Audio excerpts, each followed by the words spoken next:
Hello, my name is Mike Thomas. I'm a director of 222 Ministries, and it's my pleasure to just spend the next 20 minutes or so with you, telling you a bit about 222, my experiences, the situation in Iran, where Christianity is growing at the fastest rate in the world. I'm going to tell you about the formation, the foundation of 222, some of what 222 is involved with, and then finish with some closing remarks. So anyway, in terms of me, my involvement, I'm the international director. I've been a trustee for the last 12 years and also worked in the past as the COO. And it's been quite an incredible journey ever since I met Lazarus, one of the founders of 222. Great name, Lazarus. Great guy. And I've been on this roller coaster journey ever since. It's been absolutely wonderful, and I've really experienced God's incredible, miraculous provision. I've seen many people give their lives to Christ. I've seen many grow in their faith. I've seen incredible miracles, incredible healings. People crippled for 10 years getting out of wheelchairs. The blind seeing, deaf hearing again. Demons being cast out, and all amidst incredible joy. It's just been an extraordinary privilege to just witness it, and incredibly faith building. And as it says in Matthew 11:5, the blind receive sight, the lame walk. Those who have leprosy are cleansed. The deaf hear, the dead are raised, and the good news is proclaimed to the poor. And that's exactly what's happening. And I haven't physically seen people being raised from the dead, but I've seen many people's spiritual lives being totally restored. And of course, we're all focused on the restoration of the spiritual life of Iran. So just briefly, a few other experiences. I don't quite know how it happened, but for a season I had responsibility for a camp of 10,000 refugees in Turkey, and coming from an area where there'd been no Christians before, and hundreds went back as Christians. And also, I still can't quite believe it, I've also got involved with Bible translation, and I'll tell you a bit about that later on. But just to say, I just love Iranians. They're incredible people. I had the honor, the privilege of going to Iran a number of years ago. I had a brief holiday there with my daughter, one of my daughters.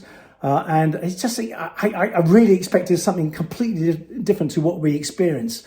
I expected to find spies in every street corner, lots of angry men jumping up and down, firing guns in the air, burning flags.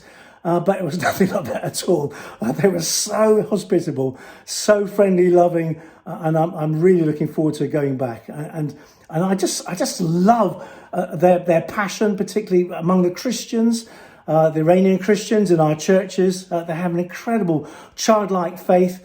It's so passionate about Jesus, and the worship is just wonderful.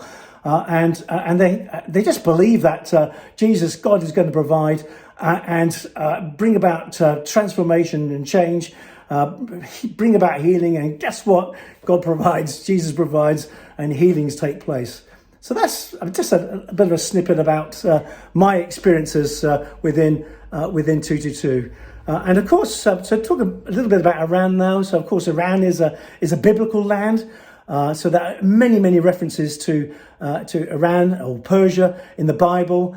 So we have references to people like Daniel and Esther and Mordecai and the kings Xerxes, Cyrus, Artaxerxes, and of course the Magi, the wise men, came from southern Iran, Yazd in southern Iran, and on the day of Pentecost, the Meridians, the Parthians, and the Elamites were present, and so on the day of Pentecost, Iranians were there, and so they were Christians before we were, and we won our land back. So a few facts about Iran. So the population's 84 million. Farsi is the main language there, although there are a number of other languages spoken. And bordering Iran, we have Afghanistan, where there's another 38 million Farsi speakers. What's Dari, but very close related to Farsi. Another 10 million in Tajikistan, another 5 million in the diaspora. So there's about 140 million Farsi speakers around the world.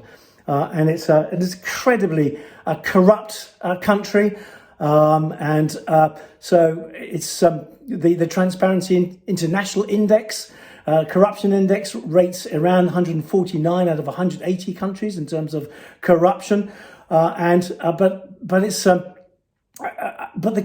unbelievable the level of corruption amongst the government, the officials, the Revolutionary Guard, even the supreme leader himself, Khomeini, who's very, very critical of the corruption in the government.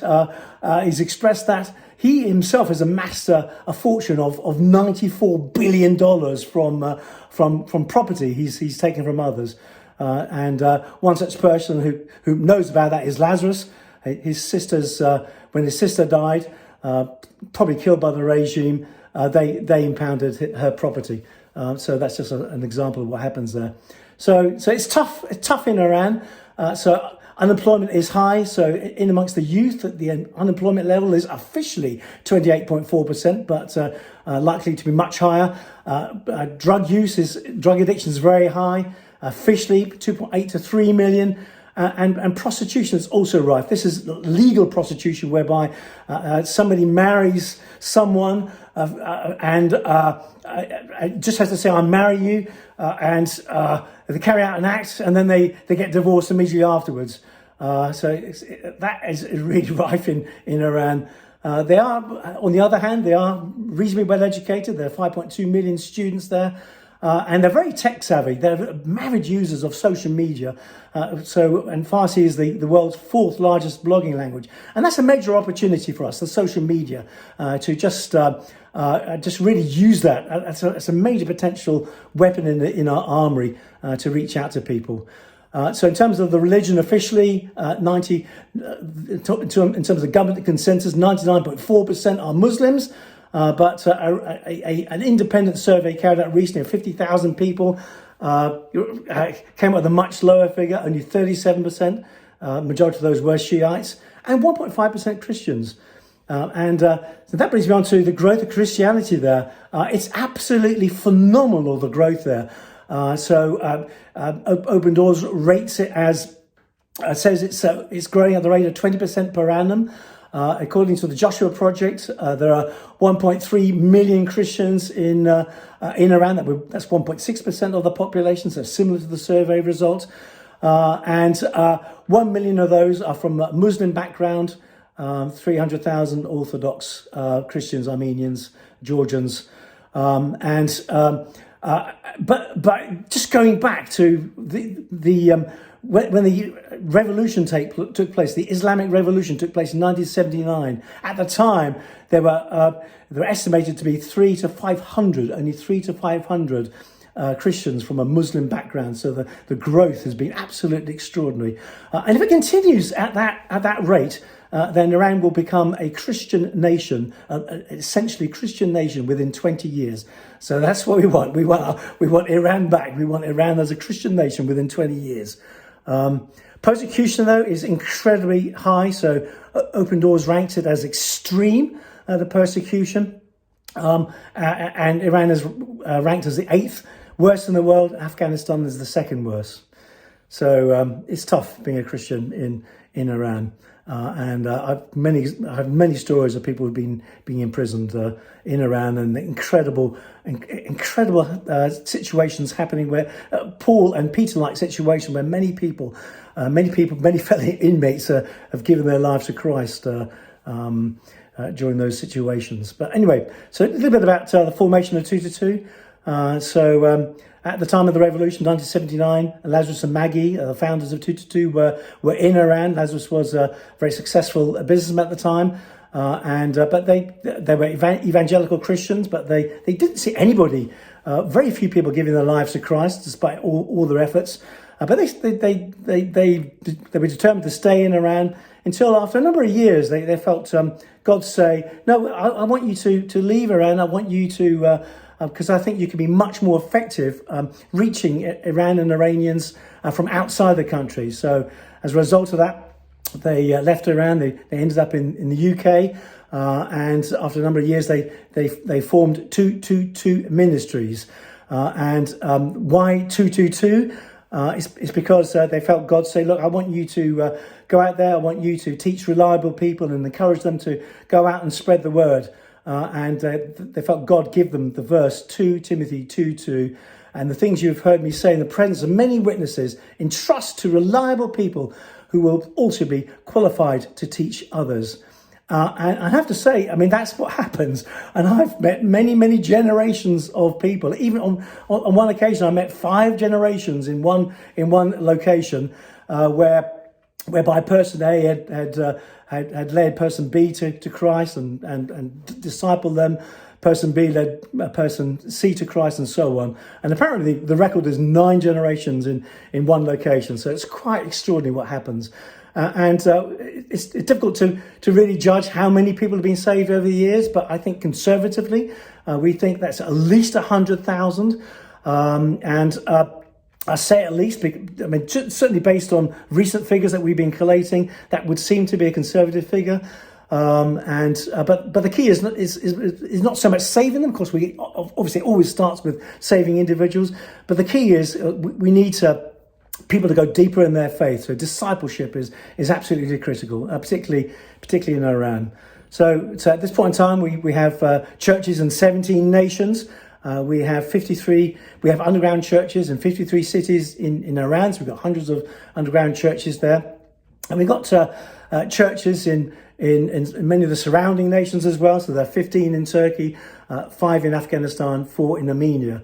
So in terms of our activities, I mean, there's a phenomenal amount happening within 222, and 222 really has been an incredible pioneer in the past. And so 222 really pioneered the use of satellite TV to broadcast TV programs into Iran, which is still an important way of doing things. So that's important to reach new people, but also to help those to help disciple those who are already Christians, and we can reach 16 million people through that. So we broadcast a couple of hours a day, 2 to 3 hours a day, depending on the day, and we have a catalogue of over 2,600 programs. As I say, it is an important way of reaching out to people, but it's becoming less important because what's happening is social media is becoming more important, and people down streaming programs.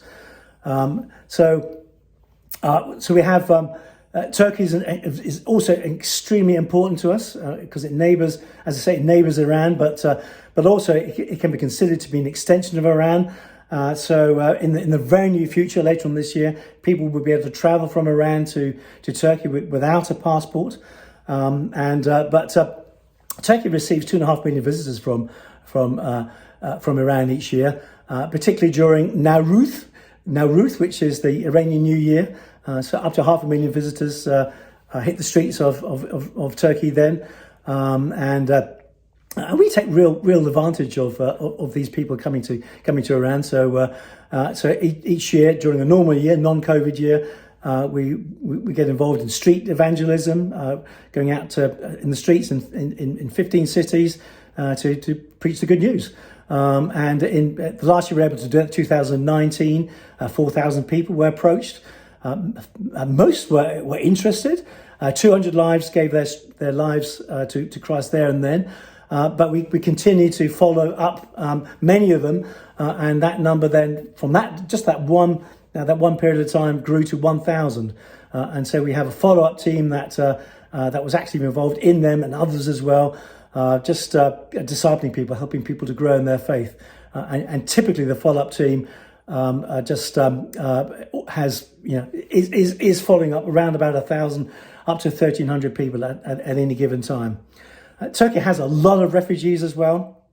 So around about 200,000 refugees from Iran, 170,000 from Afghanistan. And most of those who attend our churches were actually saved in Turkey. They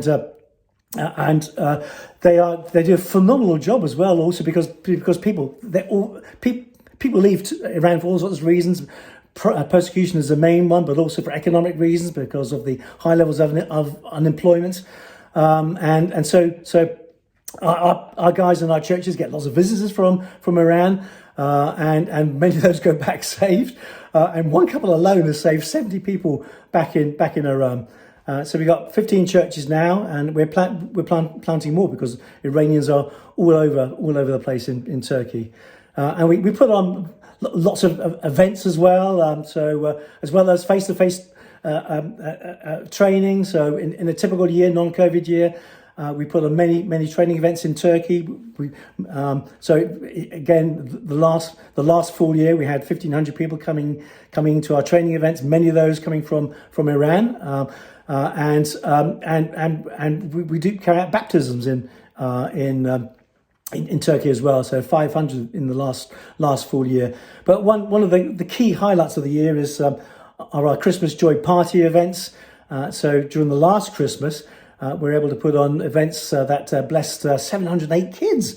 Plus, of course, they brought along their parents, and many people start their journey of faith there. So a key new development is our online church called PCC, or Persian Community Church. So we'd started that prior to COVID. And we were putting on the online church once a month. And of course, I suppose we'd already established a routine there. And as soon as COVID hit, then we went to weekly meetings. And so at this point in time, we get 4,000 to 5,000 people per week attending live. People can also catch up afterwards. And shorter versions are also broadcast on Fridays. I'm enjoying the past year. People have given their lives to Christ online, but also, in other words, live online. But also, they're able to do so afterwards as well. And so there are another 2,000 commitments during the past year. So another recent development. During the past few months is that we now have what we call a meeting tent, which is a prayer tent. This is where people can come in and receive prayer. So this is via Zoom. And so we have many different rooms where people go into. So we offer that 6 hours a day, 6 days a week. And ultimately we want to provide that 24 hours a day. And we're seeing many fantastic, incredible miracles taking place through that. As I mentioned earlier, social media is of critical importance to us. Iranians are avid users of social media. They don't have access to everything. Facebook is banned in Iran, but Instagram isn't. Telegram is another one that isn't. And so we're actively developing tools and techniques to reach out to people, producing little what are called sizzle reels. These are short little videos to catch someone's attention, to draw them into landing pages. And so this is a new area for us, and very excited about it. But another really key new development is we've just recently launched an app in Farsi called Chesn, which means spring, and that allows users direct access to our websites, because most of our websites are blocked in Iran, and so they have to use contortuous ways of getting into them, and they're often even those routes are often being blocked. So that's new. It's already been downloaded 1,000 times. And so we've got really incredible high hopes for that. And so people can use that app now to go into the PCC. They can go into the meeting tent. They can go into our Q&A site, which has 3,700 answers to faith. We've also got a Bible college they can access through that. 2,500 have enrolled to that. We've got a Freedom in Christ course to enable people to, embrace the freedom that Christ has won for them, to ensure that they are free from addictions, issues from the past. 1,600 people have completed that course. We've got 700 videos, loads of sermons, 100 worship songs, 136 books that people can access, read online, including the Bible. So that's a really key new development for us. So social media in general is just really important for us. So in terms of the Bible, just last week, we completed our revision of Biblical's Living Bible. And so that's going to be made available also. So this is, if you like, an easier to read version of the Bible. And our plan is to translate that into other languages, because there are many different languages spoken in Iran. So in fact, Farsi is only spoken by 45% of the population as their heart language. And so we've got 10 other languages that are spoken by well over 1 million people. So our plan is to next translate the New Testament into Laki, Luri, Galaki, and Mesopotamian, Arabic, and others. And it's really important to do that because, so I mentioned that there's, we think 1.6% of the population is Christian in Iran, but it's particularly high, much higher where Farsi is the heart language, but extremely low where it isn't. So this is really important to get Christian literature out to those who speak other heart languages. Anyway, so that's a little bit about what we do. I could go on and on because we do a lot, and it's incredibly exciting, fun to be involved with all this. But clearly, Jesus and the Holy Spirit are a major element in all this. And it's, the number of stories I've heard about people having dreams and visions about Jesus are incredible. But even more than that, many have actually had physical encounters with Jesus, and so it's extraordinary what's going on there. So I'm just going to wrap up now. I mean, it's just I can't tell you how awe-inspiring and faith-building it is to be part of this ministry. And I believe we've got a lot we can learn from their childlike faith, just believing in God and Jesus. And Iran is really on the front line. God is very busy there, and we're working hard to win Iran for Christ. And as I say, if Christianity continues to be maintained at the same rate, 20% per annum, then it will become a predominantly Christian nation within 20 years.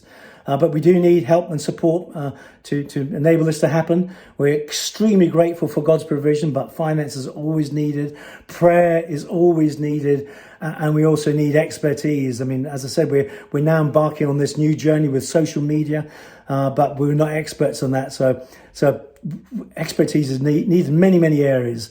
So counselling is another area, for example. So anyway, that's probably enough from me. It's been a pleasure talking to you, and I wish you a great day. Thank you.